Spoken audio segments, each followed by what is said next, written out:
Hello, pahinga! Hello, Pride Audio! ACS. Tanggaling-galing mo! Smart dishwashing paste ko! Pritong ulam na masebo, plato o kaldero.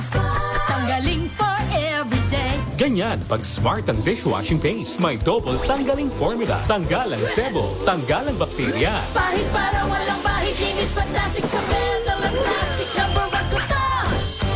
Tanggaling-galing mo! Smart dishwashing paste. ACS. May nagbago. May arte. May budget. Akala nyo lang yon. So solid. White rose papaya, wow, white rose. White rose papaya, wow, white rose. White rose papaya. May glow up with white rose papaya. White Rose Papaya. May puti power times 2 kasi may papaya at niacinamide. May shea butter and tea tree oil pa. Kutis sulit ang glow up. Glow up with white rose papaya. White Rose Papaya. Kutis sulit ang glow up. ACS. Sa lahat ng bagay, simula pa lang, siguraduhing max protection na. Kasi pag kulang ang proteksyon, baka madaling masira. Sa ngipin, dapat may max protection din. Max sa alaga ng Unique Toothpaste. With Max Protect Formula, help stop cavities before they start, while keeping breath fresh. Try Unique Maximum Fluoride Protection. Para max alaga, max protektado. ACS. Galalala Falcon. Galalala Falcon. Ang bango ng sampayan. Tara na magsayawan. Calafabcon, amoy nakaka-joyful! Araw-araw, iba't ibang mga bagay na dapat pagtagumpayan. Ang subok kong partner ay MX3 Capsule. Research-based na tested and proven. Helps avoid pain discomfort. Iwas-iwas sa sakit. Kailangan lang na long-term ang pag-inom 2 capsules araw-araw. Kasabay ng proper diet and exercise. I am able to make it with the right partner. MX3, dito ako bilib! Mahalagang paalala, ang MX3 capsule ay hindi gamot at hindi dapat gamitin panggamot sa anumang uri ng sakit. Galalala Falcon. Galalala Falcon. Ang bango ng sampayan. Tara na magsayawan. Calafabcon, amoy nakaka-joyful!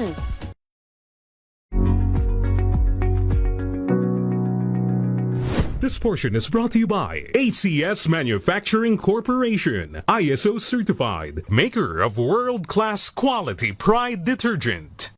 Isa ka ba sa mga nag-iisip o naghahanap ng mga paraan upang epektibong makapag-aral at hindi mag-cramming sa iyong mga gawain?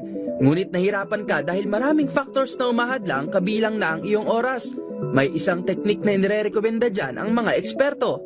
Ito ang tinatawag na Pomodoro Technique na nagsimula kay Francesco Cirillo kung saan ito daw ay isang time management method na tutulong upang makapag-boost ng iyong productivity at magamit mo ang iyong oras ng tama, lalo na sa iyong pag-aaral. Ayon sa eksperto, ang mga hakbang sa Pomodoro Technique ay ang pagpili ng mga kailangan mong gawin sa loob ng itinakdang oras. Karaniwan na ang 25 minutes upang mag-aral. Matapos ang oras na itinakda, ay magkakaroon ka ng short break at mag-set muli ng oras hanggang makumpleto mo ang isang oras o depende sa plano mo. Mabisang paraan umano ito upang magkaroon ng focus sa mga bagay na dapat mong gawin sa loob ng isang oras. Ayon pa sa pag-aaral, ang ideya na ito ay ang pagkakaroon ng organisasyon sa mga gawain at ito ay upang madaling ma-digest ang iyong inaaral. Iba-iba man tayo ng pamamaraan sa pag-aaral at ang ilan ay gumagawa rin ng kanilang sariling bilang ng oras. Depende sa mas nakatutulong sa kanila upang magkaroon ng focus sa mga dapat nilang gawin. Mahalaga pa rin ay magkaroon ka ng oras upang mag-aral at oras din upang makapagpahinga. This portion is brought to you by ACS Manufacturing Corporation, ISO certified, maker of world-class quality Pride detergent.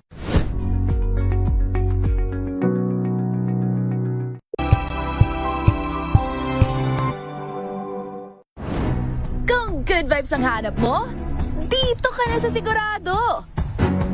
Mula sa mga istoryang nagbibigay ng inspirasyon hanggang sa mga kwentong may dalang solusyon. Mga balitang pampagaan, pakiramdam at pampaganda ng araw. Hindi lang basta good news, kundi the better news. Mula Lunes hanggang Biyernes, 1:00 ng tanghali sa DZRH TV. Dahil ang pamamahayag kailangan laging patas. Ang pagtalakay ng bawat issue dapat laging parehas. Narito na ang balitaan at talakayang hihimay sa punot dulo ng mga issue. Bawat panig ilalahad sa publiko. Programang DZRH Balansyado. Narito na ang mga balansyado sa pagbabalita at komentaryo sina Henry Uri at Karen Oyong. Balansyadong balita. Pilipinas, araw ngayon ng Martes, 9 na sa buwan ng Hunyo, taon 2026 sa ulo ng mga balansyadong balita. 37 patay, halos 500 naman ang sugatan sa magnitude 7.8 na lindol sa Mindanao ayon sa OCD. Mahigit 1,000 silid-aralan sa Mindanao na pinsala ng malakas na lindol. Higit 8,000 klase suspendido pa rin. Umano'y banta sa Senado, hindi sinasantabi seguridad naman sa Kapulungan, hinigpitan na. Dating police officer na mastermind sa pagpatay sa isang Korean national noong 2016, arestado na. 18 maleta boys kinasuhan ng cyber libel at libel ng isang congressman. Bilang ng mga Pilipino na walang trabaho, bumaba sa 2.41 milyon noong Abril. Pagkalunod ng 2 Ateneo student athletes, itinuturing na aksidente, walang foul play ayon sa PNP. At 1 hanggang 2 bagyo, inaasahang papasok sa bansa ngayong Hunyo ayon sa Pag-asa. Magandang hapon Pilipinas, kami ang inyong tagapagbalita. Sa pangalan ni Miss O, Miss Karen Oyong, ako si Josa Cruzat. At Henry Uri. Sa detalye ng mga balita, umakyat pa sa 37 ang bilang ng mga napaulat na nasawi kasunod ng pagyanig ng magnitude 7.8 na lindol sa Maasim, Sarangani kahapon. Ayon sa Office of the Civil Defense, pinakamarami sa mga nasawi mula sa Socsargen. 18 ang mula sa Sarangani, 12 sa Jensan at 3 naman mula sa South Cotabato. Samantala, 479 ang napaulat naman na nasugatan habang 4 na katao pang nawawala. Batay na rin sa latest update ng OCDE, nasa 145,000 ang mga katao o katumbas ng higit 32,000 pamilya ang naapektuhan ng lindol. Hindi naman bababa si 1,000 silid-aralan mula sa 267 pampublikong paaralan ang napinsala dahil sa pagtama ng magnitude 7.8 na lindol sa Maasim, Sarangani. Batay sa Incident Management Reporting System ng Department of Education, pinakamarami rito ang mula sa Sultan Kudarat kung saan ang 115 na eskwelahan ang apektado. Umabot din sa 199 classrooms ang napuruhan dahil sa lindol. 296 silid-aralan naman ang nagtamo ng major damage habang 896 na classrooms ang may minor damage. Sa kasalukuyan, higit 8,000 klase ang suspendido pa rin habang nagpapatuloy ang assessment sa lawak ng pinsalang idinulot ng lindol sa mga paaralan sa Mindanao. Sa kaugnay na balita ay sinasa ilalim sa psychological first aid ang mga estudyante naman sa Mindanao na apektado ng malakas na lindol sa Maasim, Sarangani kahapon. Sa panayam sa programang Damdaming Bayan, sinabi ni DepEd Assistant Secretary for Operations Jocelyn Andaya na hindi mo nabibigyan ng worksheet sa mga bata. Titiyakin na sila'y ligtas at nasa maayos na kalagayan bago simula ng kanilang pasukan. Narito ang kanyang tinig. Magkakaroon po tayo ng psychological first aid sa mga bata. Importante. Sabi ninyo na ang ibang bata, syempre na-witness nila po yung nangyari at nagkakaroon ng trauma. And so kailangan ating tulungan sila paano i-process po ito. Pagkatapos po nun ay magbibigay na po tayo paunti-unti ng mga worksheet sa kanila habang ginagawa pa po yung mga classroom para naman mapagpatuloy pa rin ang kanilang pag-aaral. Samantala, tuloy-tuloy naman ang restoration efforts ng Department of Energy upang maibalik ang supply ng kuryente sa mga naapektuhang lugar sa Mindanao. Ayon sa DOE, inaasahang babalik ang supply bukas sa Unit 1 habang sa Sabado naman ang balik serbisyo ng Unit 2. Bagamat naibalik na ang supply sa Sarangani Diesel Power Plant, hindi pa rin ito matustusan ang kinakailangang kuryente sa higit 1,000 bahay sa probinsya. Pagtitiyakan ng DOE, sisikat sisikapin nilang maibalik agad ang supply sa sa lalong madaling panahon. 14 na minuto makalipas ang alas 5 ng hapon, nagkasundo naman ang 12 senador ng new majority na kanilang idonate ng tig-isang buwang sahod sa mga biktima ng lindol sa Mindanao. Ayon kay Senator Pam Piluping Lacson, nagkasundo ang grupo na bagisahin ang kanilang tig-300,000 pisong sahod para makalikom ng halagang 3.6 million pesos. Hinimok naman ni Lacson ang mga miyembro ng minority bloc na sumama na rin sa inisyatiba dahil pare-pareho naman silang mambabatas ng bansa. Gagamitin ang malilikom na pondo para sa pagbili ng mga paunahing pangangailangan ng mga naapektuhan tulad ng pagkain, malinis na tubig, gamot at mga temporary shelter. Sa kaugnay na balita na nawagan si Senator Ping Lacson ng time out. Time out daw po muna sa bangayan sa Senado para maituon ang atensyon at matulungan ng mga biktima ng magnitude 7.8 na lindol sa Mindanao. Ayon kay Lacson, dito muna ang focus ng lahat sa pagtulong sa mga biktima ng sakuna, lalo tumataas pa ang bilang ng mga nasawi. Umapila naman si Senator Bongo sa mga LGU at kaukulang ahensya ng pamahalaan na magkaroon ng agarang intervention para matulungan ang ating mga kababayang apektado ng sakuna. Handa rin umano si Senator Go at ang kanyang malasakit team na maghatid ng tulong sa abot ng kanilang makakaya. Nakikipag-ugnayan naman si Senator Kiko Pangilinan sa mga pangunahing ahensya ng pamahalaan, gayon din sa LGU kaugnay ng evacuation, relief at emergency operations. Samantala, nananatiling suspendido naman ang operasyon ng mga hukuman sa ilang bahagi ng Mindanao kasunod ang epekto pa rin ng magnitude 7.8 na lindol doon. Kabilang sa mga suspendidong operasyon ay ang lahat ng korte sa Sarangani Province, lahat ng korte sa Davao del Sur, lahat ng korte sa Panabo, Davao del Norte, 2nd at 3rd Municipal City Trial Court sa Davao City, 6th at 5th Municipal Trial Court sa Davao Occidental, Mati City RTC at MCTC o Municipal Trial Court sa Davao Oriental. Ganon din ang lahat ng korte sa Davao de Oro at South Cotabato. Ayon sa Korte Suprema, layon ng suspension na bigyang daan muna na ma-inspeksyon ang mga Hall of Justice upang matiyak ang kaligtasan ng mga kawani ng ahensya, maging ang publiko. Muling binuksan ng General Santos Airport upang bigyang daan ang mga military aircraft, government at humanitarian flights na tutugon matapos yanigin ng magnitude 7.8 na lindol ang Kamindanawan. Alinsunod ito sa direktiba ni Pangulong Bongbong Marcos sa Department of Transportation at sa Civil Aviation Authority of the Philippines. Ayon kay DOTR Secretary Giovanni Lopez, hindi dapat maantala ang anumang relief efforts at kailangan ang maagap na pagtugon sa mga naapektuhan ang kababayan. Samantala, tiniyak ng kalihim na magpapaabot din sila ng tulong sa lahat ng tauhan ng paliparan at sa kaap na apektado rin ng malakas na lindol. Samantala, handa namang sumaklolo ang Amerika, Japan, Indonesia at iba pang military partner ng Pilipinas kasunod ang magnitude 7.8 na lindol sa Mindanao. Ayon kay AP Chief of Staff General Romeo Browner Jr., nagpaabot na ng kahandaan na tumulong ang kanyang mga counterparts sa ating bansa. Pinag-aaralan na ng AAP at Office of Civil Defense kung saan pinakakailangan ng tulong mula sa treaty allies at iba pang kaibigang nasyon. Narito si Browner. So yung pong mga ginagawa natin ng mga joint operations with our allies and our partners.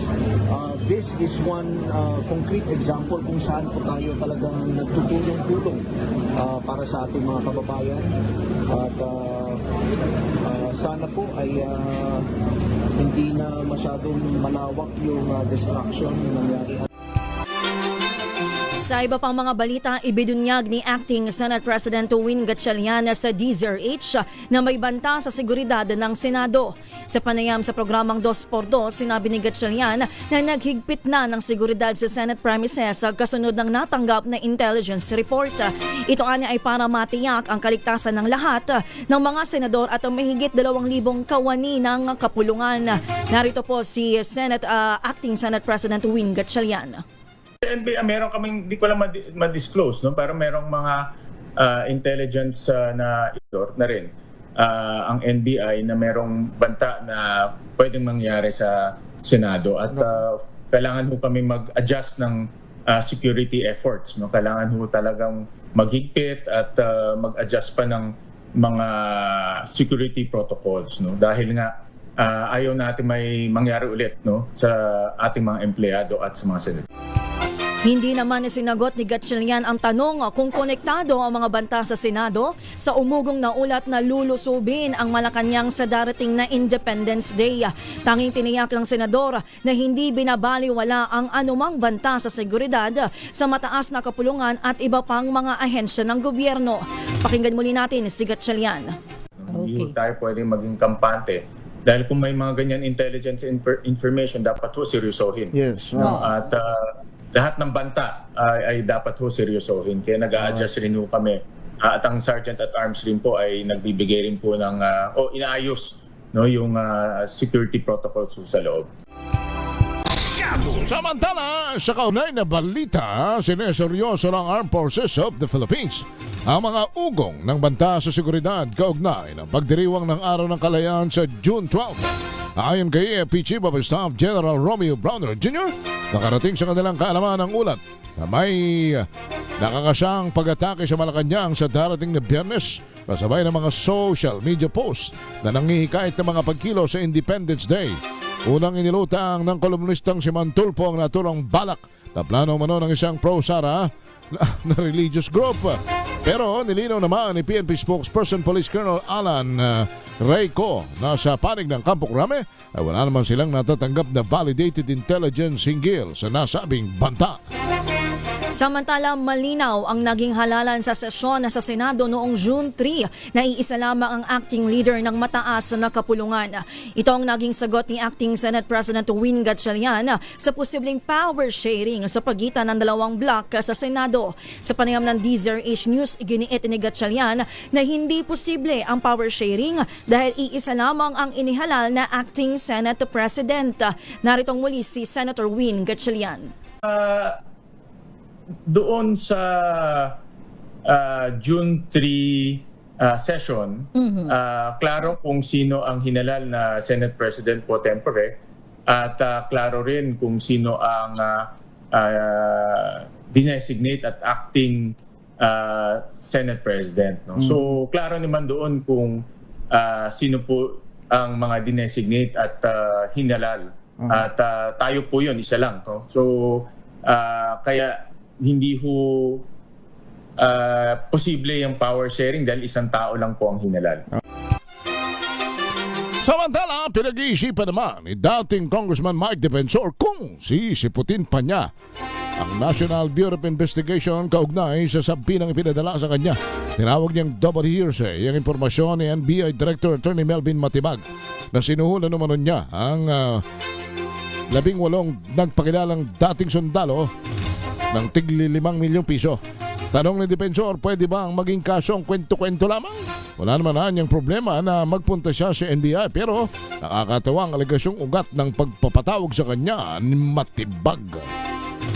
Matapos naman ng isang dekada na aresto na ng Philippine National Police ang mastermind sa pagdukot at pagpatay sa Korea National na si Ji Ik-ju sa loob ng Campo Crame noong 2016. Inanunsyo ni Interior Secretary John Vic Remulla ang pagkakahuli kay dismiss Police Lieutenant Colonel Rafael Dumlao sa Quezon City kanina nga pasado alas 5 ng umaga. Ayon kay Remulla, natiktikan na si Dumlao nang ikasal ang kanyang anak na babae noong nakaraang linggo. Pero mapupunta umano ang 1 million peso reward sa isang hindi na pinangalanang tipster na tumimbre ng eksaktong lokasyon ni Dumlao sa Magdamag. Isa ang biktimang Korean National sa mga naging mukha ng oplantokhang ng nagdaang administrasyon. Maggunitang dinukot sa kanyang bahay sa Angeles City si G bago sinakal, pinatay, sinunog ang bangkay at ifinilash sa toilet sa Campo Crame. 23 minuto makalipas ang alas 5 ng hapon. Purely accidental ang pagkamatay ng dalawang Ateneo de Manila University student athletes. Ito ayon kay Aurora Provincial Director Colonel Sibal Pineda na wala silang nakitang foul play sa pagkalunod ni Rene Clark Butterbonia at Divine Adile. Paliwanag ng polisya, wala namang senyales ang foul play o krimen na may kaugnayan sa insidente. Nasawi ang dalawa matapos malunod sa team building activity sa Dibaculao, Aurora. Kinuwestiyon ni Ms. Rovelyn Baterbonia, nanay ng Ateneo student athlete na si Rene Clert Baterbonia, kung bakit hindi umano na ipaalam sa mga magulang ang uri ng training na sasalihan ng kanilang mga anak. Ito ang emosyonal na pahayag ng ni Rovelyn matapos masawi ang kanyang anak sa isang team building activity sa Dibaculao, Aurora. Pagbibigay din nito kung nalaman niya na may ganitong uri ng training ay hindi na niya papayagan na sumali ang anak kahit na sila ay mahirap. Anya, hindi biro ang mga sakripisyong ginawa ng kanyang anak upang makapaglaro at makapag-aral. Kaya mas masakit para sa kanilang pamilya ang sinapit ni Rene. Nananawagan naman si Rovelyn ng malinaw na paliwanag at investigasyon sa insidente. Samantala, 24 na minuto na makalipas ang alas 5 ng hapon, 1 hanggang 2 bagyo naman ang tinatayang papasok sa bansa ngayong Hunyo. Ayon sa Pag-asa, kapag na-develop bilang tropical cyclone sa Philippine Area of Responsibility, posibleng maglandfall ang bagyo sa Bicol o sa Eastern Visayas.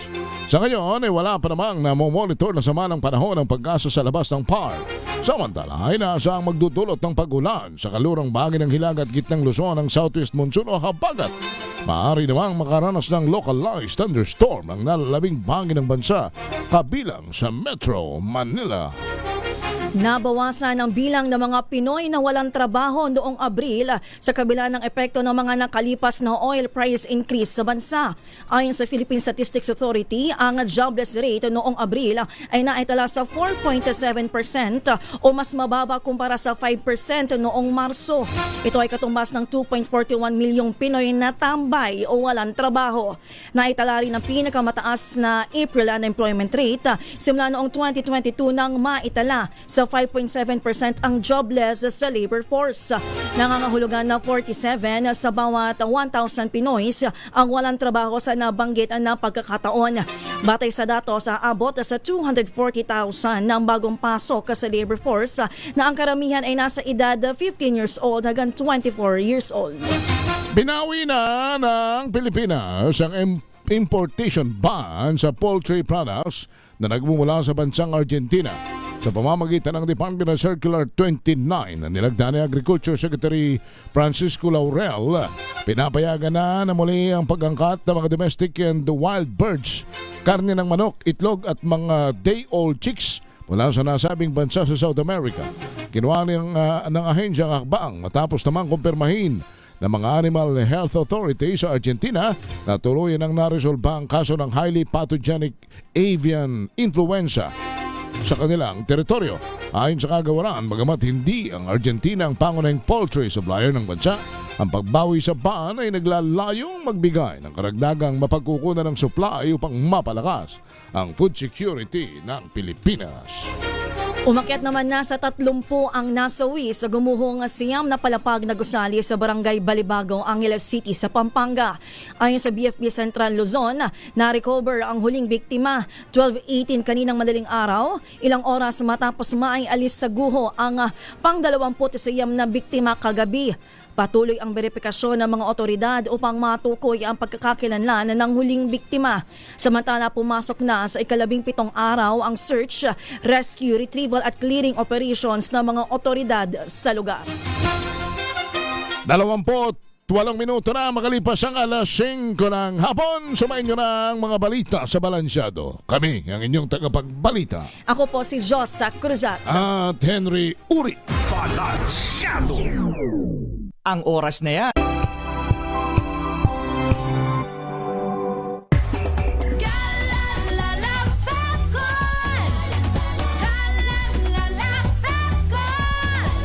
Ang bango ng sampayan, tara na magsayawan. Kalafabton, amoy nakaka-joyful.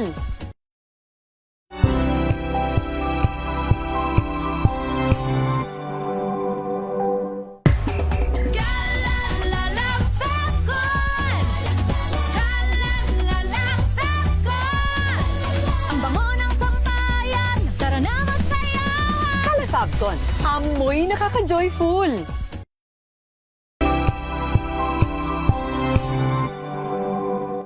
Hello, Washi! Laundry day na naman! Yay! Anong meron? Mancha ng chocolate, putik, may libag pa. Kaya natin yan! With Pride Washing Machine Detergent, may triple stain-away formula. Tanggal ang makapit, madikit, at malupit na dumit mancha. Kaya easy-easy ang labada. Mula noon hanggang ngayon. All you need is pride. All you need is pride. ACS. Maulan man, no worries na amoy kulog ang damit. Charm Fab Con. Bangong kumakabloom.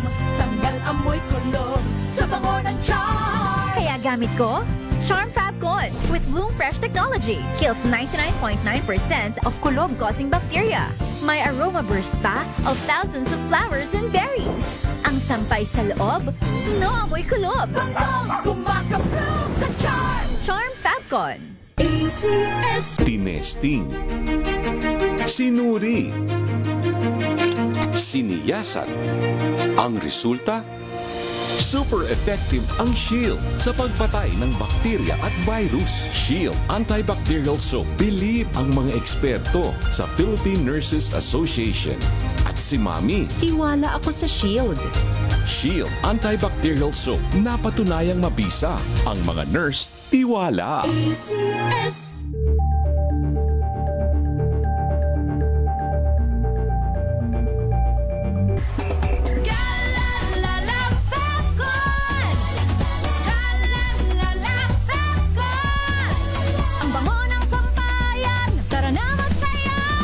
Fabcon, amoy nakaka-joyful.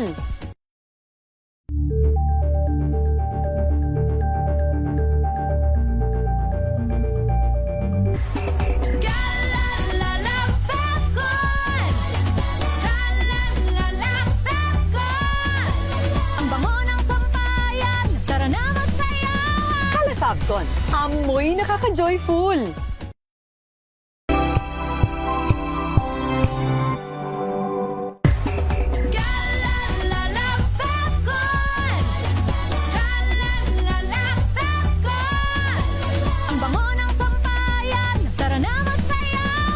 Fabcon, amoy nakaka-joyful.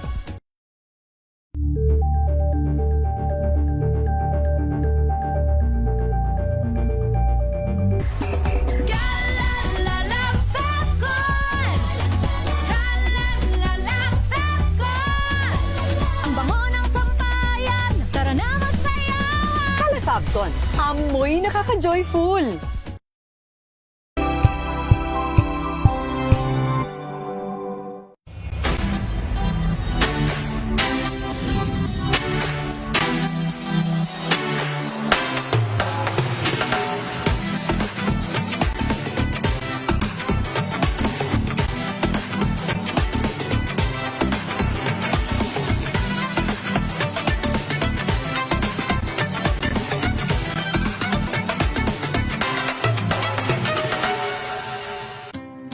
Better news. Una sa Pilipinas.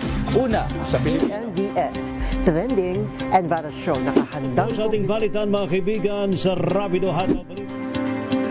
Public Service Hour. Siyempre pa, una sa Pilipinas. Una Ayan sa... ang kabuhanan din pala tuntunan ng break time. Sabay niyo na po ang mga balita at talakayan sa Balansyado. Maraming salamat. Mga balitang gigising sa inyong umaga. Mga balitang kailangan mong malaman. Mapapakinggan sa ACS Balita sa 2x2. Kasama sina Anthony Taberna at Jerry Baha. Lunes hanggang Biyernes.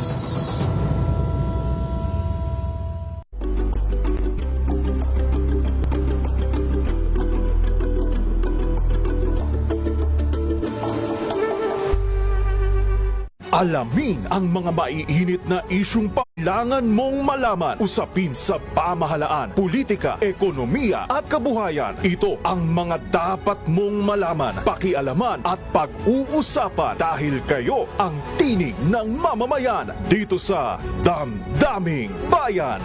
Live sa DZRH Radio, DZRH TV at DZRH Digital. Kasama sina Lakay, Deo, Makalma at Elaine Apit. Araw-araw, Lunes hanggang Biyernes. Biyernes, Damdaming Bayan.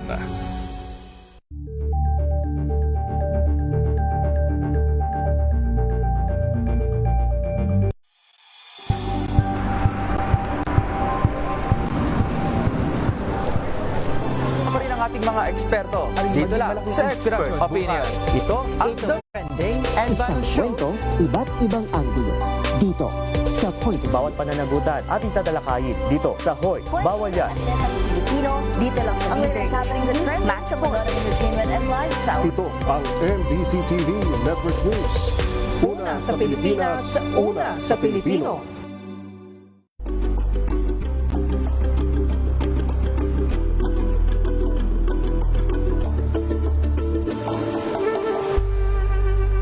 Tumunog na ang gandingan para sa kalikasan. Ang itinanghal bilang Best AM Radio Program Host ay si Cesar Chavez para sa special on Saturday ng DZRH.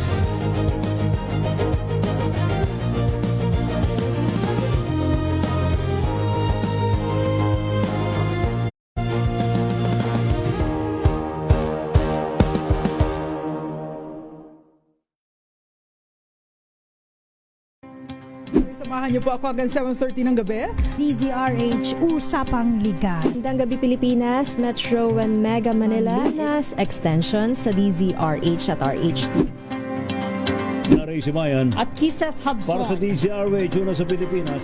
Una sa Pilipino. Buklatin ang mga pahina. Pakinggan ang boses ng lipunan. Tunghayan ang mga issue mula sa ibang katayuan. Nakakalungkot kasi deserve ba namin ng ganito? Na hindi nila alam kung ano talaga yung kanilang mga karapatan. Yung gobyerno, tinulungan nila yung kanilang magsasaka. Pinapatahimik tayong lahat using various laws. Through education, kayang baguhin yung ganitong klaseng pag-iisip. Isang kwento, iba't ibang anggulo. Dito, sa Point of View.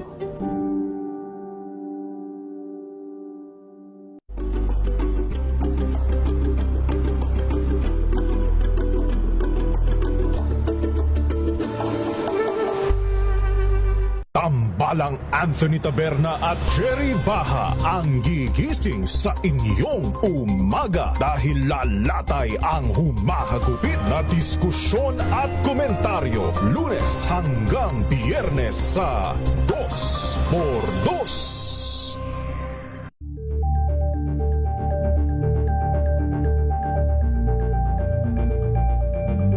Bunsod ng naitalang 17 individual na ang kanilang naaresto. Metro Manila Development Authority o MMDA ang No Contact Apprehension Policy o NCAP sa Metro Manila. Sa ang ilang mga dokumento ay peke. Hindi rin legal ang employment na ipinangako sa kanila.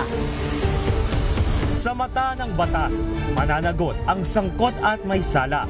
Dahil sa bawat paglabag, may karampatang parusa. Alamin ang mga pananagutan sa likod ng mga bawal. Dito sa Hoy, Bawal Yan, tuwing Sabado, alas 11:30 ng umaga. Dito lang sa DZRH TV.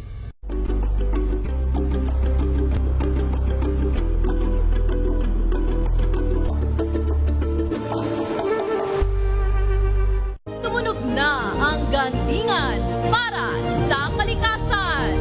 Ang nagkamit ng parangal bilang Best News Anchor ay walang iba kundi si Angelo Palmones ng Magandang Umaga Pilipinas, DZRH Radio 666 kHz.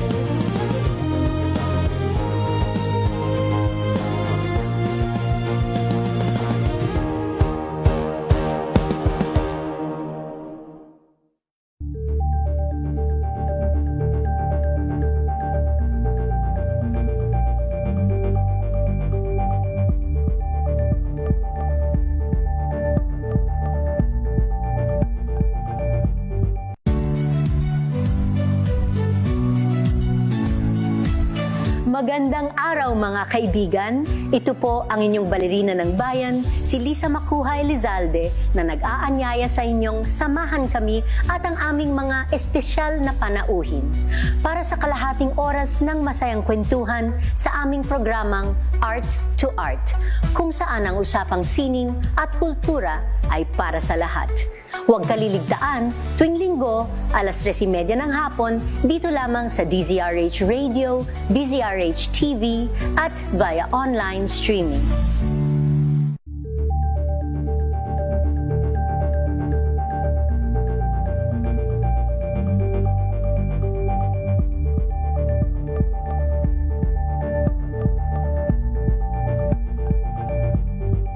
We've got you covered.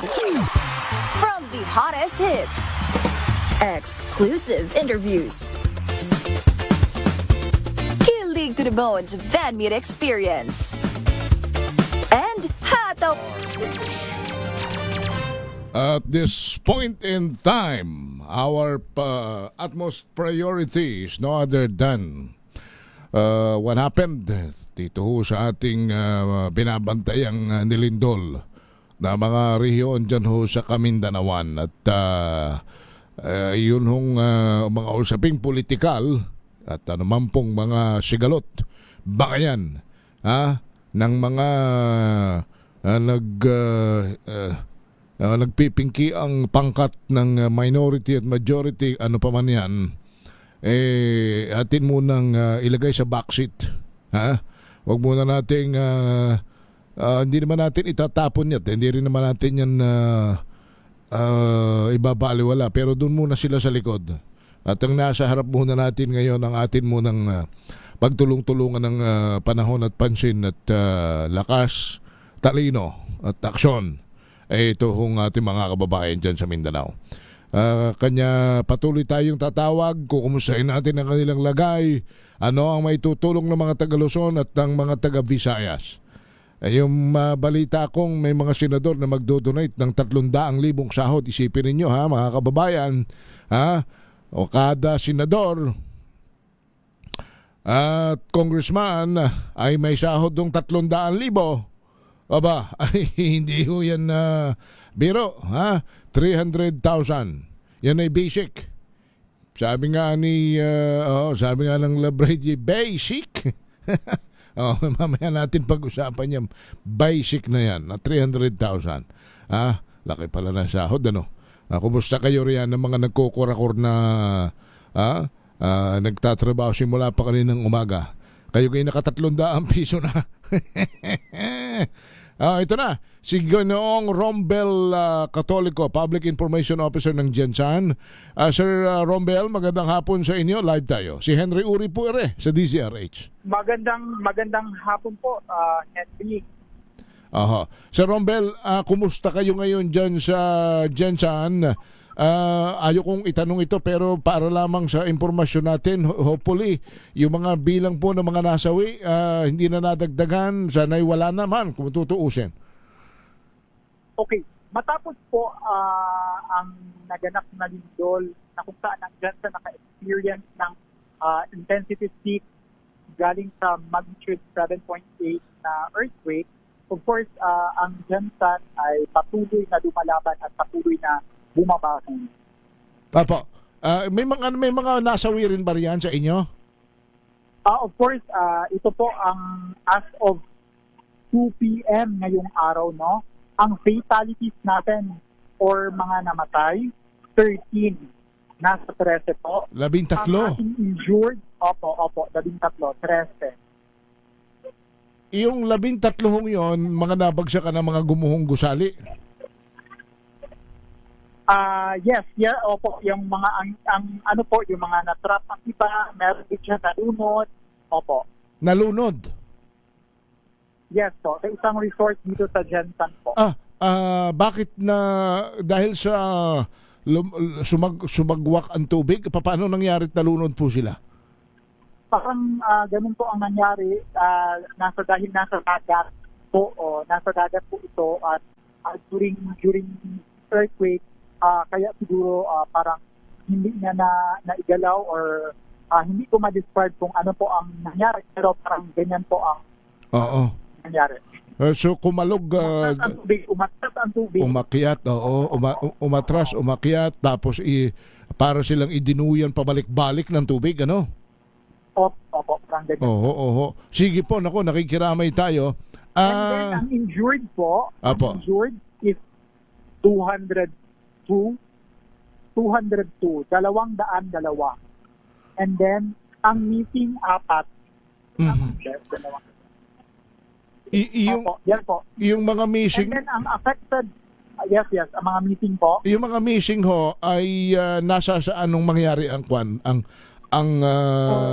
yung lindol? missing po, ang isang missing, ang dalawang missing sa Water Grand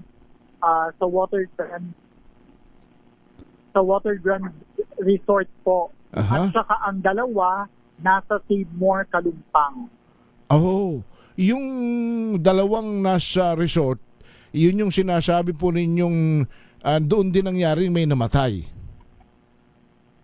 Opo, doon din ang may namatay. Oo, sa resort na yon. Tapos meron din yung isang namatay, namatay sa 13.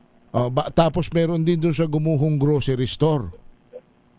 Opo. Yung grocery store ho ba yun ay severe damage ang pagguho o portion lang o talagang bumagsak po ito? Ang masasabi ko pa lang po dahil ngayon pa lamang araw, chinek talaga as to structural integrity ng mga gumuhong gusali ng ating Office of the Building Official at saka ng City Engineering Office. Pero sa ating visual assessment, parang partially collapsed at saka yung ibang gusali like yung Jollibee parang totally collapsed. Opo, partially collapsed. Oo nga. Oo. Katabi ho yan yung sinasabi ninyong grocery store. Diyan ba yun sa may lugar din kung saan meron kaming radio station? Tama ba? Yung Jollibee po ata, yung Jollibee, ang sinasabi niyo po sigurong radio station, yung lab radio. Opo. Yung lab radio, doon po yung Jollibee po. Opo. Tapos doon din yung doon malapit din doon yung grocery store na binabanggit niyo.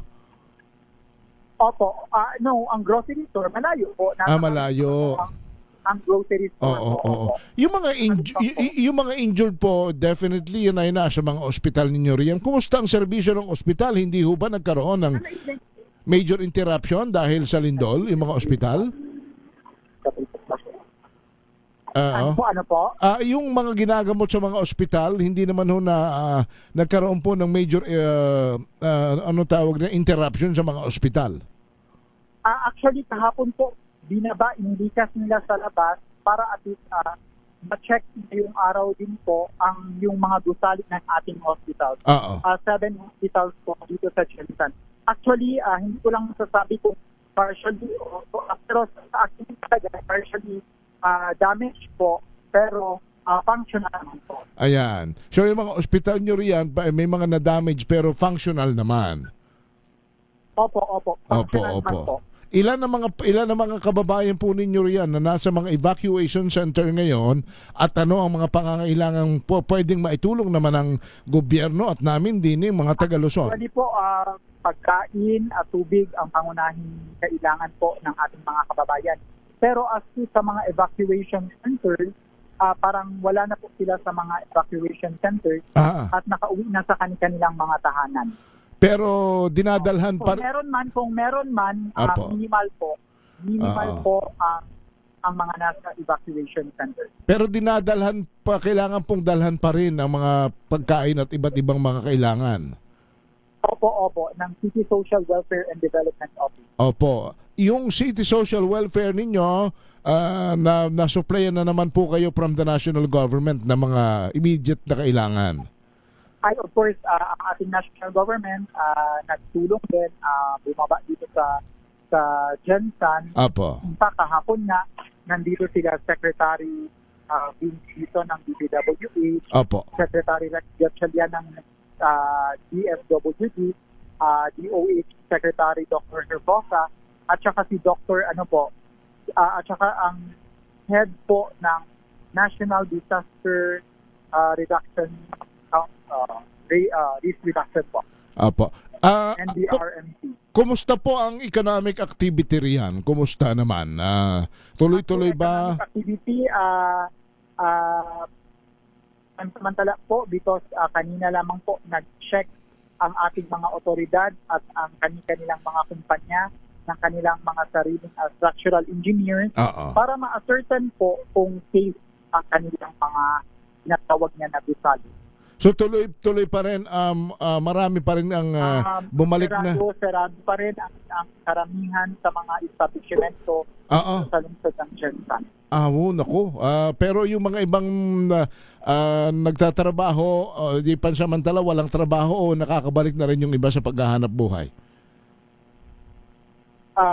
I suppose na yun, babalik sila pero sabi ko nga samantalang tumigil ang trabaho kahapon at ngayon dahil para pagbigyan daan ang pag-check sa mga structural integrity ng mga bawat lugar. Opo.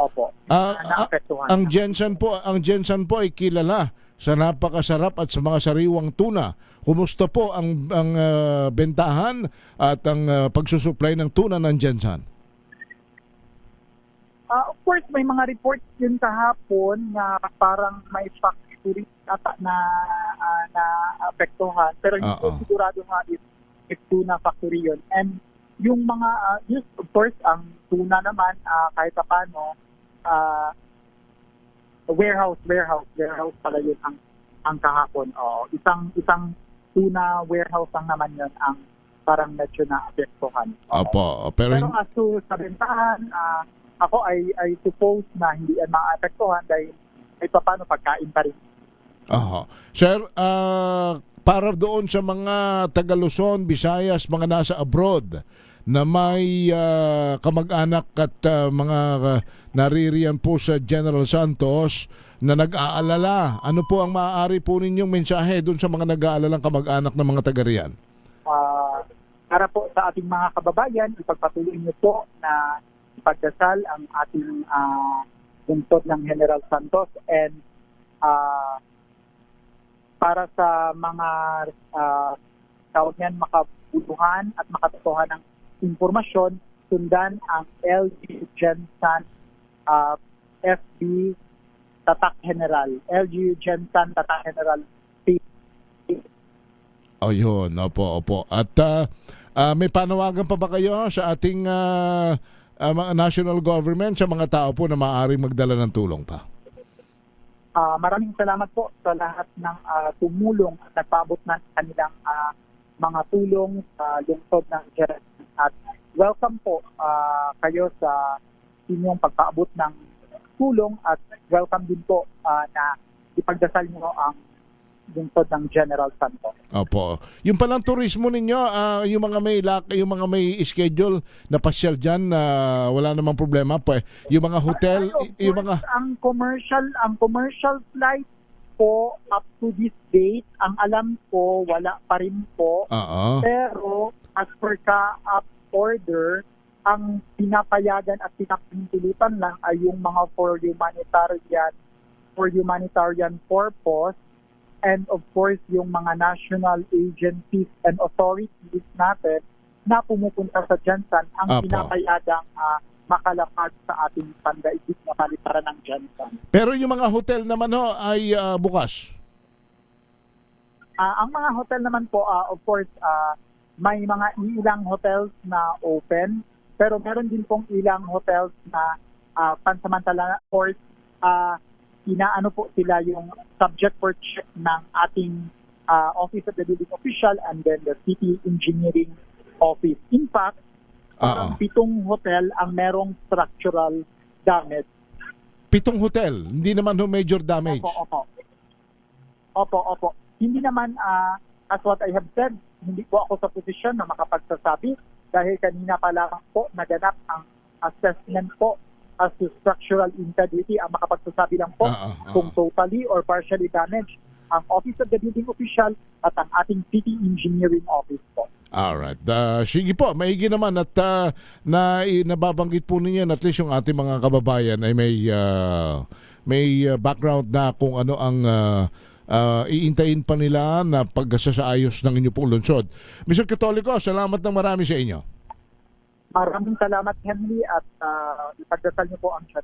We will. Thank you so much. At ang amin pong patuloy na pakikiramay doon sa mga nasawi at yung pong pag-aalay namin ng lahat ng mga maiputulong namin sa inyo, lalo sa mga lehitimo at beripikadong impormasyon. Thank you so much, Sir Romel. Thank you. Si Sir Rombel ba ito? Rombel Catolico, ang Public Information Officer ng General Santos City. Balansyado! Yung mga may kamag-anak, yung may mga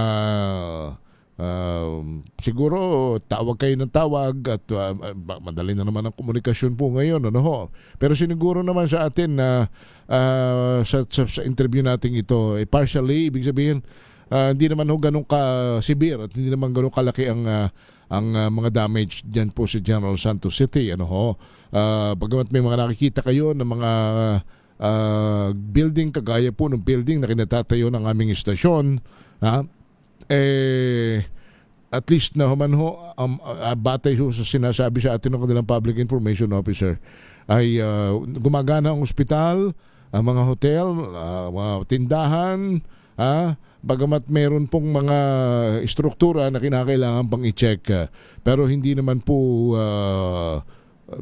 severe, wala naman po major damages, but partially, ibig sabihin may mga bahagi lamang po na kailangan pong isaayos. 5:55, babalik tayo. Ako si Henry Uri, dito pa rin sa Balansyado!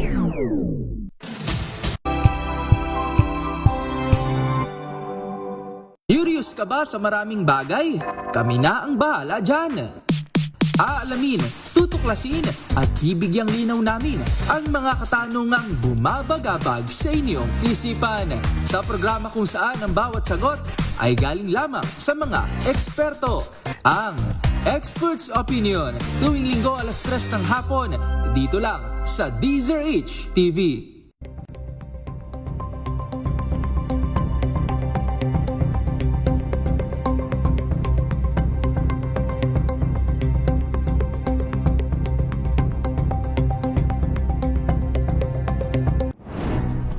Good vibes ang hanap mo? Dito ka na sa sigurado! Mula sa mga istoryang nagbibigay ng inspirasyon hanggang sa mga kwentong may dalang solusyon. Mga balitang pampagaan, pakiramdam at pampaganda ng araw. Hindi lang basta good news, kundi the better news. Mula Lunes hanggang Biyernes, 1:00 ng tanghali sa DZRH TV.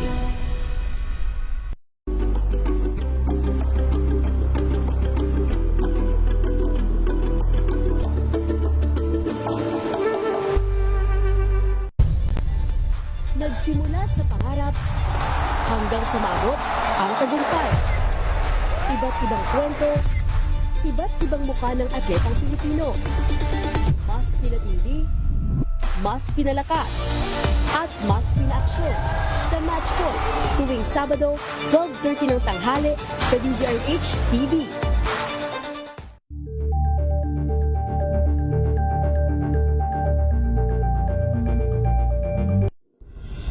Tuloy-tuloy ang pagtulong, tuloy-tuloy ang pagseserbisyo, at tuloy-tuloy ang balitaan kasama si May Binauhan sa Operation Tulong mula Lunes hanggang Biyernes. Angel po si Angelo Palmona sa giiwan sa inyo na isang magandang umaga. Maraming salamat. Life goes on! Good morning, Lakay! Good morning, Sister Ann. At good morning! Magandang mainit na umaga. Angel po si Angelo Palmona sa giiwan sa inyo na isang magandang umaga. Maraming Sa salamat. Pilipinas, una sa Pilipino. Maagang balitaan, maagang usapan sa mga issue at balita kasama si Kuya Angelo Palmones sa Magandang Umaga Pilipinas mula Lunes hanggang Biyernes.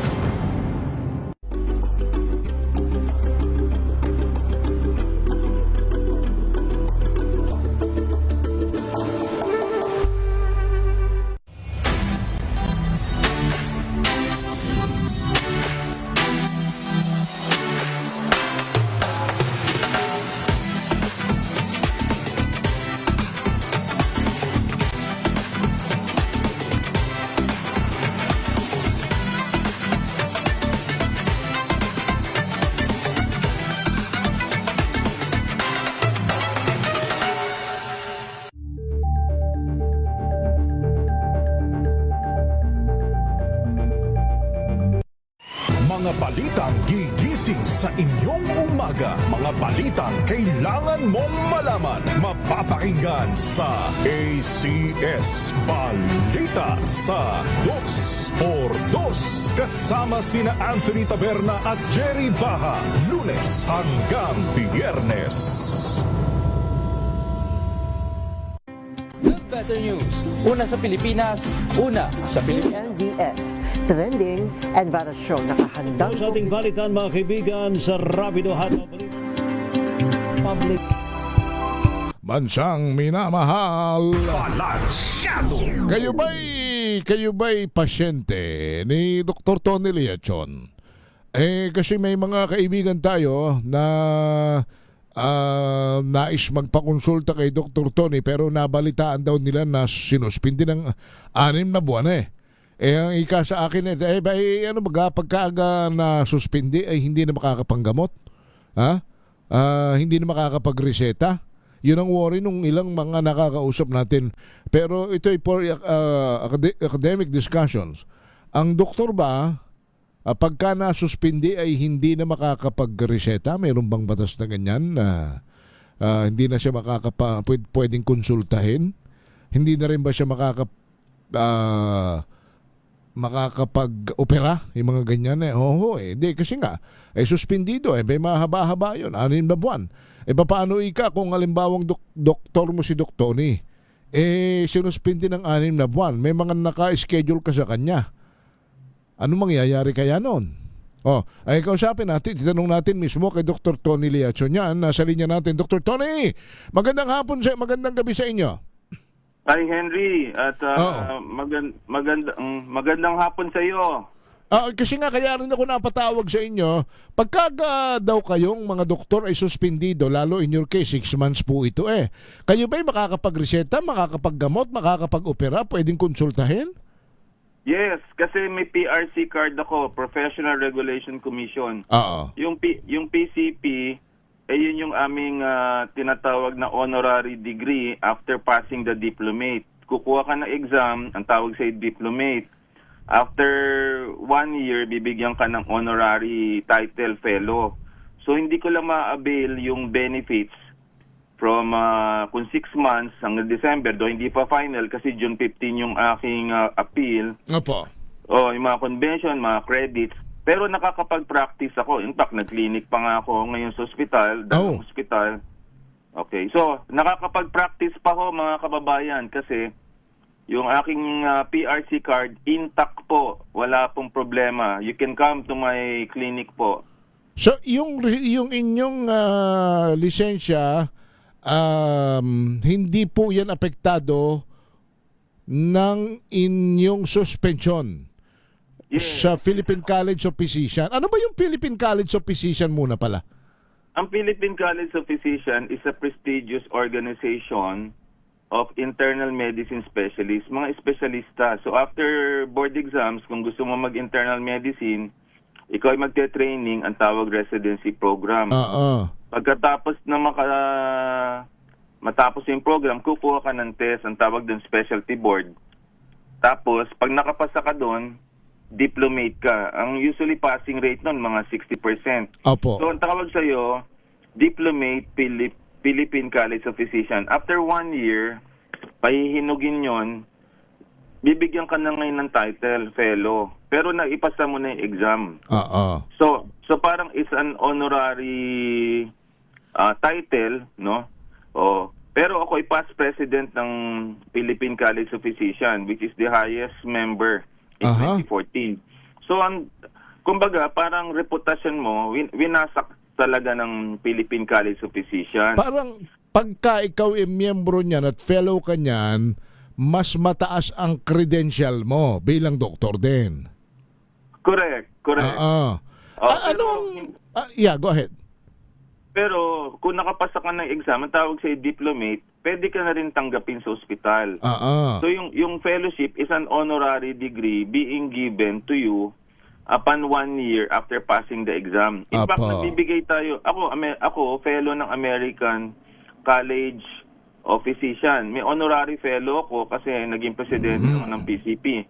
Sa Malaysia, at saka sa Thailand, ako'y honorary fellow. Ginagrant yun kung presidente ka ng organization, binibigyan ka ng karangalan na ganon. So, ang ginawa nila na hindi kino-contest pa natin, tinanggalan ka ng karangalang yun na maging fellow. Pero pwede ka mag-practice kasi may PRC ka at nakapasa ka ng diplomate exams nila. Yun po ang ibig sabihin, mga kababayan, ngayon. So, yung mga binabanggit ninyong yan ng mga honorary credentials, yan ay ilan lamang sa tinanggal sa inyo. Maliban doon, meron bang sweldo pagka miyembro ka ng PCP at ano pa ang mga tinanggal sa inyo? Wala po. Wala akong sweldo.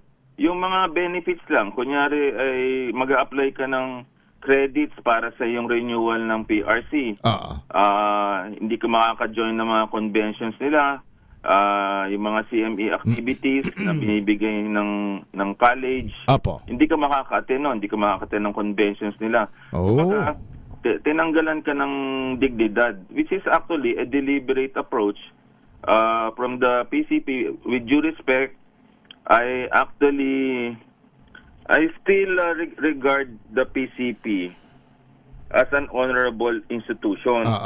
Actually, I respect the Philippine College of Physicians. But I don't agree with their decision.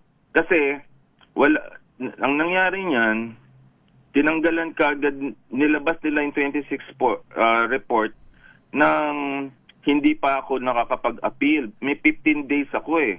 So dapat June 15. Kinalat kagad nila, may press release pa sila, pirma ni Dr. Nemi Nicodemus at ni Dr. Biroar, yung college president.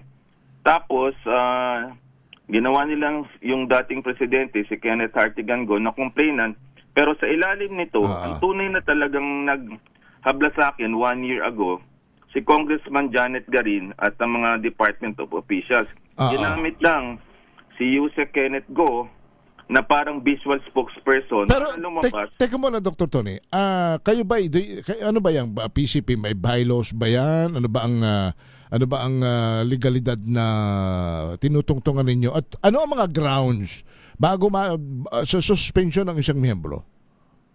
Well, may grounds daw sila. Ang sabi nila, defamation daw na ikaw ay naninira ng doktor. Ganon, mga... So sa inyong samahang yan, maliwanag na iyang mga ganyang grounds ay pwedeng ikasuspende ng miyembro? Hindi naman, kasi may penalty lang yan eh. Kunyari, first reprimand, second 6 months, then merong code of ethics yan eh. Pero ang problema niyan, yung public circulation of decision, hindi ginagawa yan, internally yan. At usually, ito wala itong fair and just trial kasi wala kaming face-to-face meeting, paper document lang. Hindi ka man lang tinapik o may meeting tayo, dalhin mo yung abogado mo, magharap-harapan tayo. Usually, nung ako'y presidente, iniimbitahan ko yung Council of Past Presidents para mag-decide. Doon nagdi-decide talaga. Ang problema, hindi pa nadidesisyonan to dahil may appeal pa ako, kinalat na nila. Ano yung due process muna? Ano yung due process muna sa inyo? Bago dumating sa mga ganyang akbang. Halimbawa, may complaint ang isang tao, pasyente, o kapwa doktor. Ano yung mga due process na dapat daanan? So, kunyari, may nag-complain. Ito sina Congressman Janet Garin. Ito sina Kenneth Go. Ito naman mga ito, na-encounter ko 2016 sa Senate Blue Ribbon ni Senator Gordon. Kinuha akong expert witness dahil ako sanay sa regulatory affairs, dahil ako Pfizer. Ngayon, nakasuhan sila sa Sandigan Bayan at itong sa Quezon City Regional Trial Court na deny. Ako na naman na expert witness. So, ang nangyari, dinuduro ako para matanggal ako ng fellow para sa ganon, yun ang gamitin nila na hindi ako expert witness dun sa Quezon City Regional Trial Court. So, discarding nila yan. So, kaya pinaglalaban ko kasi gagamitin din nila ito para isuspindi yung aking PRC card. Siyempre, kailangan ganun ka magbasa. Kaya kailangan nababasa mo din sila at ibinibesmarts. At saka nung hinabla ko si Congressman Garin dahil sinabing pumatay daw ako ng pasyente nung May 25, akalain mo after 2 days, saka lumabas itong desisyon na to, isang taon na itong nakabinbin. Samantalang nag-convention kami last month, nihay-niho yung mga board of directors or regents ng PCP. Akalain mo hindi man lang diniscuss sa akin. Usually, mayroon kaming ganitong kaso na isang doktor, endocrinologist na nag-violate ng PhilHealth. Binring up namin sa business meeting. Tapos nagbotohan. At itong ganito, naka-watermark, confidential, walang pwede magkalat. So dapat muna, bago kayo suspindihin ang mga prosesong dinadaanan, i-reprimand muna, pagpapaliwanag. Magta-trial muna kayo. Magta-trial. Meron kayong face-to-face meeting. Nag-trial ba kayo? Nadaanan nyo ba yan bago kayo suspindihin? Hindi ako pinatawag. Hindi ako binigyan ng pagkakataon ng 15 days period which both parties may appeal after an adverse action.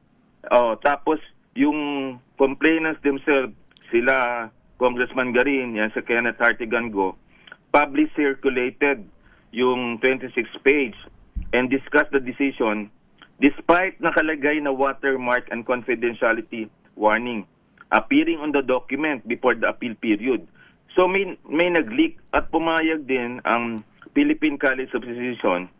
Kaya ano rin sila complicit din sila. Bakit sila pumayag na gamitin sila sa press release?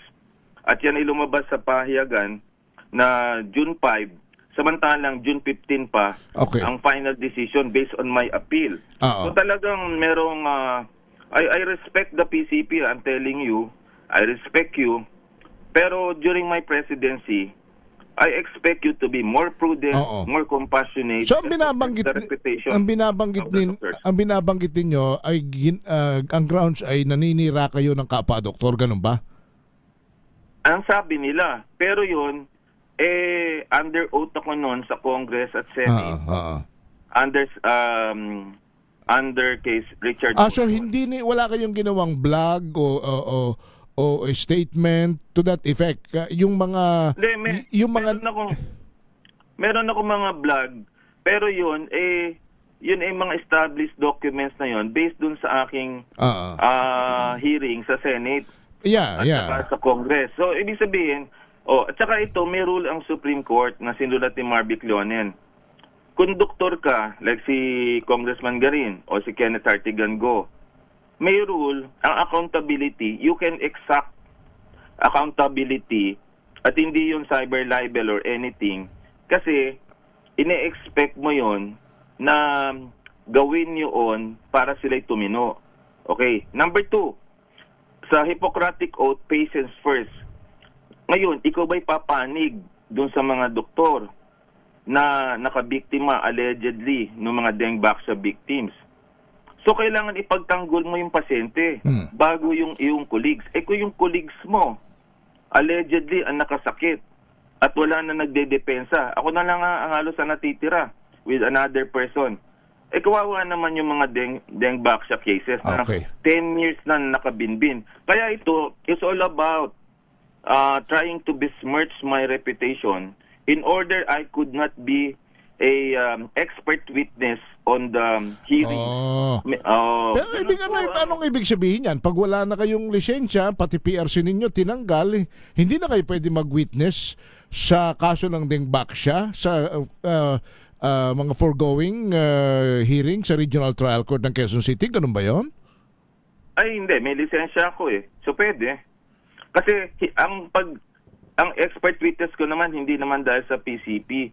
Dahil sa aking husay, competence, experience bilang Pfizer Medical Director. Kasi ang ginamit ko dito, yung pinagtatalunan kasi dito, premature kasi ang paglabas ng Dengbaksha, Certificate of Product Registration. Minadali nila, tapos na-order yung gamot, tapos binigay, sinaksak sa mga pasyente, tapos biglang namatay yung mga pasyente. After 1 year, sinabi ng Sanofi, ay nako, hindi pala pwedeng gamitin ito sa mga pasyenteng hindi pa pala na-expose. Teka muna, positive ka. Sa laban ninyong ito, sa nangyayaring yan sa inyo, ano ang inyong talagang nakikitang dahilan at sino ang gumagawa ng dahilan yan para sa inyo? Kahapon, merong intermediary tumawag sa aking abogado. Oo. At sabi, pag di daw ako tumigil, may threat, pati hanggang PRC. At mga politiko ko ito, sinasabi ko na sa inyo. Kasi hindi ko babanggitin, pero nung nag-file ako sa ilang cabinet officials noong May 23 at nag-file ako ng ito pong cyber libel kay Congressman Garin, saka na lang po lumabas kaagad itong PCP. Samantalang ito, 1 year na nakabinbin. Nakakabahala po yung coincidence po nito. Kaya ang tingin ko, this is a deliberate approach to oppress me and to persecute me without any just judicial process. Ika nga unfair. At saka ang parusa, Henry, hindi fair, hindi measured, at hindi proportionate to what I did. Wala namang crime akong ginawa. Hindi ako nagnakaw. Wala akong nilabag. Ang ginawa ko lang is to defend the truth and for the kids and justice. Tapos ginawa nila yon. That is very unfair. Pwedeng kung gawin yon sa isang past president, pwedeng gawin yan to any other member kung hindi ka lalaban. Sabi ninyo may threat kayo? Ano yan? May nananakot ba sa inyo? Papatayin? Patatahimikin? May mga ganyan na bang anggulo? Implied, sir. Implied po. Kaya binabanggit ko na po. Ang sabi, they will do all the works. At ang pangalan daw, sasabihin ko na sa inyo, binigay ang pangalan, pero ang pangalan daw nung intermediary ay Ken, over the phone lang nakausap. So, mga kababayan, sinasabi ko lang sa inyo, ako ay may threats ko ngayon regarding this particular case. Teka muna, ipa-plus ko lang ito, Dr. Tony. Flash Report. Flash Report! Dr. Tony Leachon, eksklusibo pong nagsabi dito sa ating programang Balansyado na mayroon na siyang threat na lilikidahin. Ganyan ba, Dr. Tony? Tama? May threat po at they will, ang banggit po ay they will do all the works, including my PRC card. Tatanggalan ka ng lisensya. They will do all the works, so hindi daw ako tatahimik at hindi tatanggapin yung 6 months suspension ng PhilHealth. So hanggang PRC card pa lang naman, hindi yung tipong yung iba pinadadala ng mga itim na laso, bulaklak. Hindi. At least sinabi na sa isang tao eh. Di yun na rin yun. Kung ano man yun. Teka muna, yung threat ninyong yan na nakanin nyo, yun na yun. Ibig sabihin, talagang banta na sa buhay ito. Ay, yun na yun. And ang tawag the works eh. Ano ba yung the works? Okay. Mag-iingat kayo. Paano ba ito? Ito ba'y magpapatahimik sa inyo? Ang pamilya ba ninyo, hindi kayo pinauurong, tumahimik na lang, magbakasyon na lang tayo somewhere, hayaan mo na lang yan. Bakit ba ayaw ko pang maglaylo na lang? Hindi naman yan makabubuti. May mga ganyan ba? Paano ang inyong trato rito at magiging desisyon? Okay, 2 days ago, sabi ng aking asawa si Marge at ang anak ko na nasa UK na doktor, pinapaatras ako. Pero nung nakita nila yung reputasyon ng pamilya, Leachon kasi ang apelido nila, hindi nila hahayaan yan. Sabi ko, mga anak, kay Marge, point of no return ito. I have crossed the Rubicon. Gusto mo bang mabuhay na walang reputasyon at character? Tama. Sabi ko, memento mori, everybody will die. Namatay ang kapatid ko 1 month ago because of stroke. Marami nasasagasaan, nananaginip. Pero kung ikaw ay mamamatay for a cause, okay lang sa akin yan, tanggap ko. Courage kasi is not the absence of fear eh. Courage is the right thing to do. Ano naman na magiging legacy ko paglaki ng mga apo ko na ang kanilang lolo ay duwag? Hindi ako duwag. So, lalabanan ko sila hanggat saan kami makarating para ipagtanggol ang mga Dengbaksya victims at ang aming reputasyon bilang pamilya. Lalabanan ko sila sa kanilang katiwalian sa DOH, katiwalian sa PhilHealth, katiwalian dito sa Dengbaksya hanggat kayo ko pa. At kahit ako ay mag-isa. Pero mag-iingat din kayo at kung wawariin, mabigat yan na Dr. Tony, yung mga binabanggit po ninyong yan. Mabigat, pero kailangan mong tanggapin. Oo.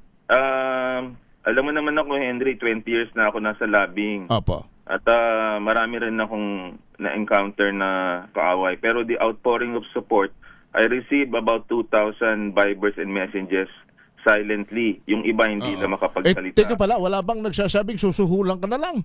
Manahimik ka lang? May mga ganyan, di ba? Yung intermediary parang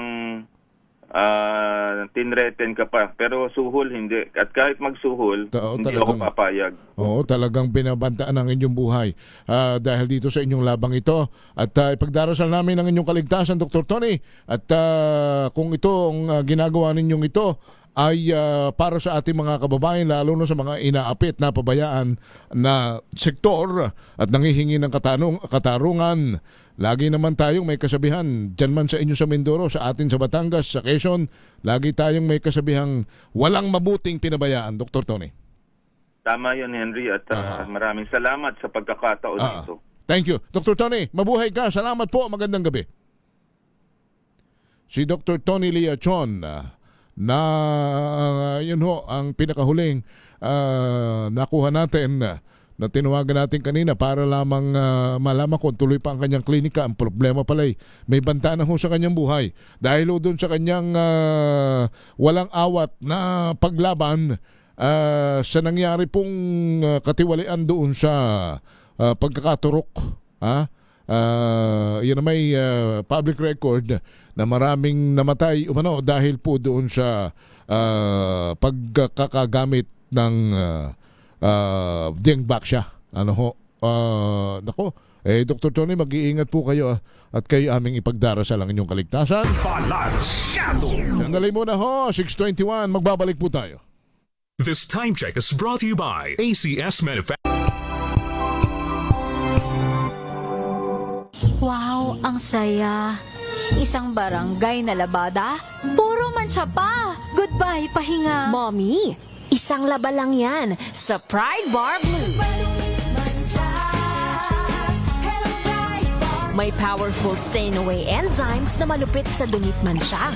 At di masakit sa kamay. Isang laba lang yan. Hello, pahinga. Hello, Pride Bar Blue. ACS. Hello, Washi! Laundry day na naman! Yay! Anong meron? Mancha ng chocolate, putik, may libag pa! Kaya natin yan! With Pride Washing Machine Detergent, may triple stain-away formula. Tanggal ang makapit, madikit, at malupit na dumit mancha.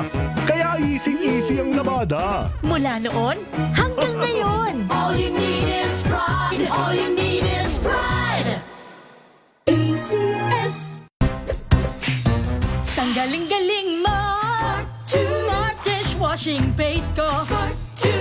Pritong ulam na masebo, plato ang kaldero. Tanggaling for everyday. Ganyan pag smart ang dishwashing paste. May double tanggaling formula. Tanggal ang sebo, tanggal ang bakterya. Bahit para walang bahit, linis fantastic sa metal at plastic. Number one ko to. Tanggaling-galing mo! Smart dishwashing paste. ACS. May nagbago.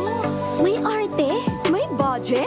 Akala nyo lang yon. So solid. White rose papaya, wow, white rose. White rose papaya, wow, white rose. White rose papaya. May glow up with a white rose papaya. White Rose Papaya. May puti power times 2 kasi may papaya at niacinamide. May shea butter and tea tree oil pa. Kutis sulit ang glow up. Glow up with a white rose papaya. White Rose Papaya. Kutis sulit ang glow up. ACS. May mga nasisilip na anumang bagay ang kanyang kinaanibang Philippine College of Physicians, pero magpakaganon pa man ay talagang kilala naman natin yung matindihong lumalaban sa katiwalian, lalo na ho doon sa naalala ninyo yung PhilHealth Fund na pera ng mga miyembro ay bigla-bigla na lamang po'y lumabas din sa paglilitis ng Korte Suprema na gagamitin din pala doon sa mga project po ng DPWH. Alala ba ninyo yan?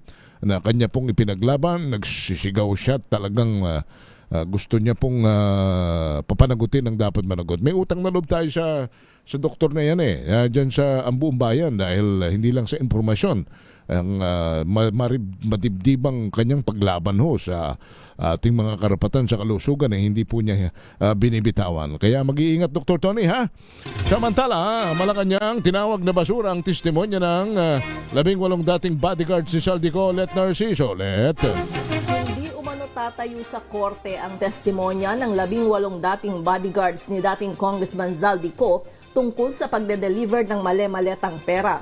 Reaksyon ito ng Malacanang sa gitna ng mga puna sa inconsistency sa mga pahayag ng 18 maleta boys. Tinawag ni Palace Press Officer Claire Castro na basura ang revelasyon ng 18 dating bodyguards.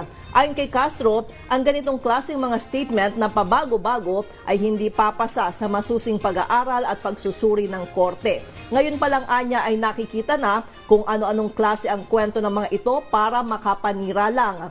Una rito, binawi ng 18 dating bagmen ang aligasyon na naghatid sila ng maleta na puno ng pera sa bahay ni Senator Loren Legarda. Ito si Let Narciso para sa DZRH. Una sa Pilipinas, una sa Pilipino. Thank you, Len. Samantala, banta sa Senado na ibinahagi ng NBI, questionable ayon kay Senator Alan Peter Cayetano. Raymond Advance. Raymond. Questionable para kay Senador Alan Peter Cayetano ang sinasabing security threat sa Senado na ibinahagi ng National Bureau of Investigation o NBI sa grupo ni na Senador Sherwin Gatchalian.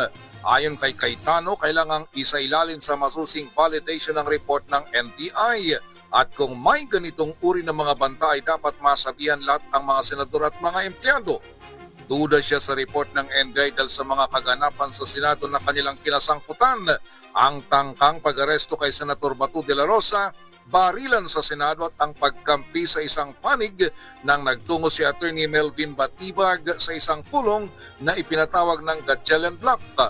Giit ni Cayetano, kung meron mang banta sa seguridad ng Senado ay dapat magmula ito sa Office of the Sergeant at Arms o OSAA. Hindi rin umano ang NBI ang lead agency sa pagbabantay hinggil sa intelligence at security ng bansa, kundi ang Armed Forces of the Philippines at Philippine National Police. Para kay Cayetano, nakapagdududa na lumabas ang balitang may security threat sa Senado matapos nilang simulan sa Senate Blue Ribbon Committee ang makatotohanang investigasyon sa mga sangkot sa flood control anomaly. Patuloy na iginigit ni Cayetano na siya pa rin ang Senate President habang bagong majority naman ang turing sa kabilang grupo ng kinikinalang acting Senate President ay si Senador Sherwin Gatchalian. Ito si RH28, Raymond Dadpas para sa DZRH, una sa Pilipinas, una sa Pilipinas. Thank you, Raymond. Makinig maigi! Ito na ang chance mo na manalo ng instant 500 pesos kapag narinig mo na ang mahiwagang kring-kring. Tingnan mo na ang iyong cellphone, baka ikaw na ang susunod naming winner sa kring-kring panalo malakas sa telepono. Para sumali, bisitahin ang Facebook page ng DZRH, fill up pa ng Google Sheet na nakapin sa DZRH FB page at hintayin ang aming tawag sa telepono. Kring-kring na! Alrighty! Ito na ang ating winner na tumutugon sa pangalang Don Pobre. Hindi pala ikaw ito, Don? Naku, akala ko ikaw di-disqualify na sana agad hindi, kapangalan lang. Si Don Mark Gabrido ng Negros Oriental. Malayo-layo ito. Don Mark. Magandang gabi. Ang ganda ng pangalan natin na parang pang Ginoong Pilipinas, Don, ha? Saan ka sa Negros? Sa Shaton po, sir. Shaton, nandiyan ka ngayon? Opo, sir. Aba, ano bang kumusta ba riyan? Na umuulan ba? Hindi naman. Hindi naman, sir. Ayos. Ikaw ba'y nag-aaral pa o nagtatrabaho na doon? Opo, sir. Nag-aaral pa. Nag-aaral? Anong year mo na? Second year. Anong kurso mo? Business Administration. Ayun! Dahil ikaw ay nag-aaral pa at ang kurso mo, Business Administration, bibigyan na kita ng puhunan. Napakalaking puhunan para makapagnegosyo ka na, ha? Thank you po, sir. Eto na, ang aking tanong ay sagutin mo muna para magkaroon ka ng limpak-limpak na puhunan mula sa DZRH. Anong himpilan ng radyo ang una sa Pilipinas? Una sa Pilipino, una sa mga taga-Negros Oriental.